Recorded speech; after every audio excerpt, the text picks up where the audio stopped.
قرآن مجید میں ان ناموں کو اس طرح بیان کیا گیا ہے کہ هو اللہ الذی لا الہ الا هو الملک القدوس السلام المؤمن المحیمن العزیز الجبار المتکبر سبحان اللہ عما یشرکون.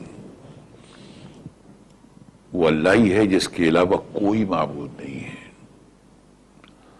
یہ لفظ ہمارے بھائیوں کو سمجھنا بہت ضروری ہے کہ دنیا میں عبادت، کسی کو ماننا، کسی سے کچھ مانگنا، کسی کے سامنے سر جھکانا، وہ صرف اللہ کے لیے ہے.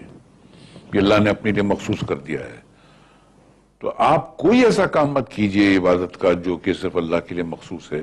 اگر آپ نے کوئی ایسا کام کیا جو عبادت میں آپ اللہ کے لیے کرتے ہیں تو آپ اس کے ساتھ کسی کو شریک کرتے ہیں اور اسی کو شرک کہتے ہیں سر. تو کبھی مت کیجئے گا سر، کوئی کتنا بھی بڑا ہو.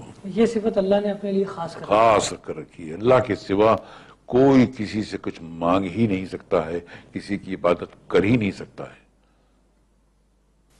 اچھا، یہ صفت کے علاوہ قرآن مجید میں بھی بار بار واضح طور پر بیان کر دیا گیا ہے. ہاں، یہ کیونکہ یہ آپ کو پہلی بار جو کلمہ میں پڑھایا گیا اس میں بھی گیا لا الہ الا اللہ محمد رسول اللہ. کہ دنیا میں اس پورے آپ کی زندگی میں کوئی عبادت کے لائق ہے ہی نہیں.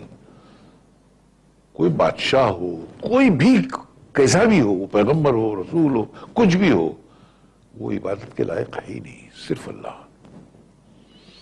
یہ مخصوص ہے اللہ کے لیے.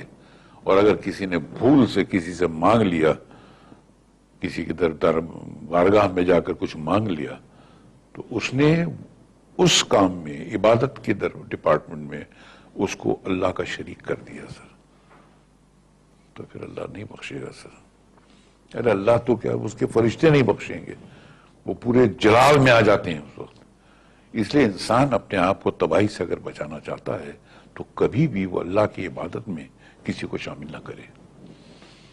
یہ صاف طور پہ بچ کے رہنے کا طریقہ ہے سر. خاص صاحب، یہاں پر آپ کو